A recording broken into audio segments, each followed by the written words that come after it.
Nasa advanced stage na ang pag-uusap ng Philippine Army at ng BrahMos Aerospace ng India, para sa pag-acquire din nila ng kanilang sariling mga BrahMos anti-ship missile system. Ang nakakagulat dito, 9 batteries na ang pinag-uusapang kukunin, higit na mas marami sa nauna ng plano na 2 batteries lamang. Noong April 2024, natanggap ng Philippine Marines ang unang batch ng BrahMos missiles, sa ilalim ng $375 million agreement nito sa India na nilagdaan noong 2022. Sa nasabing delivery, tanging mga missiles lamang ang dumating, at ang mga launchers ay sinasabing isusunod na i-deliver ng India, ngunit hanggang ngayon ay walang balita na lumabas, na na-deliver na ang nasabing mga launchers. Ang nakakapagtaka, dahil ayon din sa huling impormasyon, ang Philippine Marines, ay nakaamba na ang commissioning ceremony, sa nasabing mga missile system.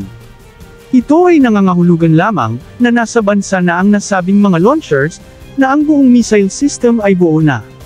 Dito natin makikita, na ang ating Department of National Defense, ay di na tulad noon, na lahat ng impormasyon ay agad-agad na binabalita sa publiko. Ngayon, halos lahat ng impormasyon ay palagi ng classified. Kaya di na rin tayo magtataka, kung bigla na lang tayo makakarinig na nagkapirmahan na pala ng kontrata, sa mga proyektong akala natin ay wala na at nakalimutan na.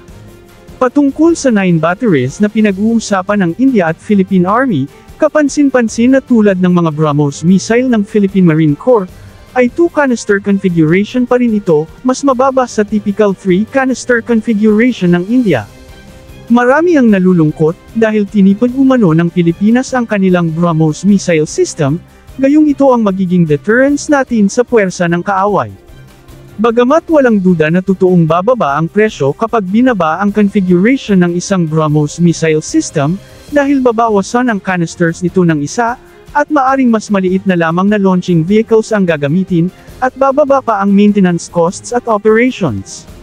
Ngunit para sa atin, naniniwala tayong hindi ito dahil lamang sa pagtitipid, kundi meron itong tactical considerations mula sa ating mga magigiting na mga war planners ng AFP. Ayon sa impormasyon, pinili ng AFP ang 2 canisters configuration, dahil sa tropical conditions ng environment ng bansa. Ito ay nangangahulugang, mas pinili ng AFP, ang agility with precision strikes and mobility, shoot and scoot, kaysa tinatawag na saturation attacks o raw power attacks.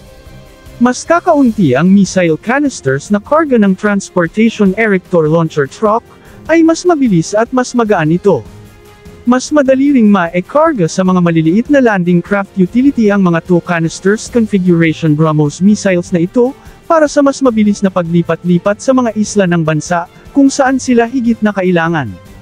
Ang Pilipinas bilang maliit na bansa na binubuo ng mga maliliit na mga isla, ay gagamit ng mga asymmetric warfare, upang ma-maximize ang kanyang kalamangan sa labanan, at ito ang ginagawa ng AFP. Ang pag-uusap ng Philippine Army at India ngayon, ay bahagi ng isang integrated shore-based anti-ship missile system acquisition project, na pinagsamang acquisition ng Philippine Marine Corps at Philippine Army. Ayon sa impormasyon, ang original na plano ng Philippine Army, ay 2 batteries lamang bilang initial na acquisition sa ilalim ng naunang land-based anti-ship missile system acquisition project, na ngayon ay binago na at ginawang integrated shore-based anti-ship missile system acquisition project.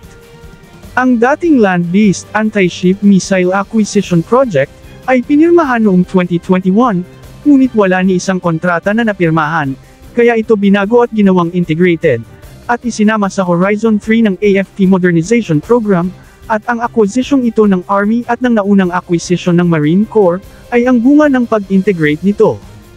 Ang Philippine Marine Corps, ang first export customer ng mga BrahMos missile system, at ito ay nakadeploy sa ilalim ng Coastal Defense Regiment, na may mga negosasyon na rin sila sa BrahMos Aerospace, para sa karagdagan pang mga battery.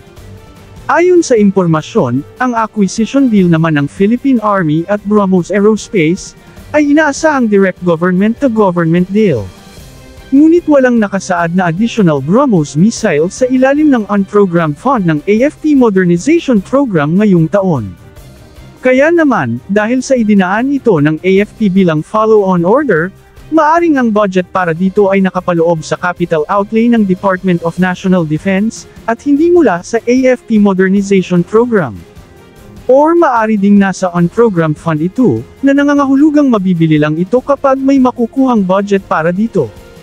Ang Department of National Defense ngayon, ay pihika na sa pagbigay ng mga impormasyon, kaya di na nakakagulat, na tulad ng mga karagdagang mga Super Tucano air support aircrafts, ay bigla na lang ding magkapirmahan ng Philippine Army at BrahMos Aerospace ng India. Inaasahang magtatandem ang mga BrahMos missile system at ng Typhoon mid-range missile system ng Amerika, upang makabuo ng mas malakas at mas epektibong anti-shipping strike capability.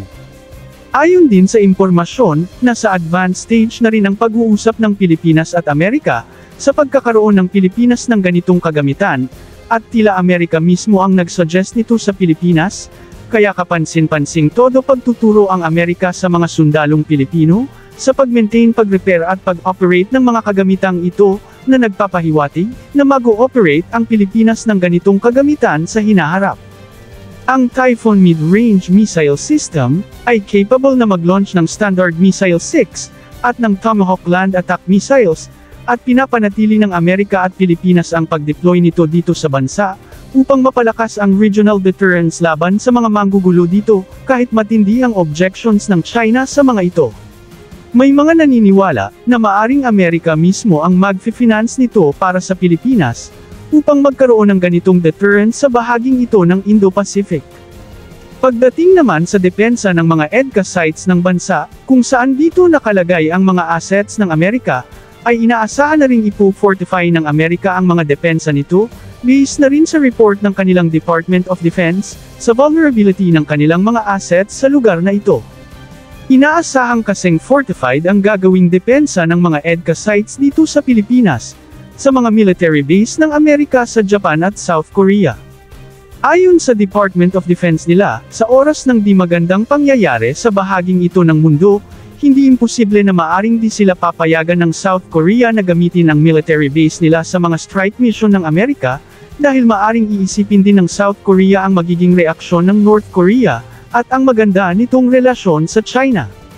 Kaya ang Pilipinas at Japan, ang siyang maasahan ng Amerika, upang epektibong mapigilan ang anumang masamang balak ng kalaban sa bahaging ito ng Indo-Pacific, maliban sa mga short at medium-range air defense system na ikakalat sa mga EDCA sites. Inaasahan na rin ang mga pagtatayo ng mga fortified concrete aircraft hangars, upang maprotektahan ang mga fighter jets na iha-house dito, na maaring maging target ng kalaban sa oras ng kaguluhan.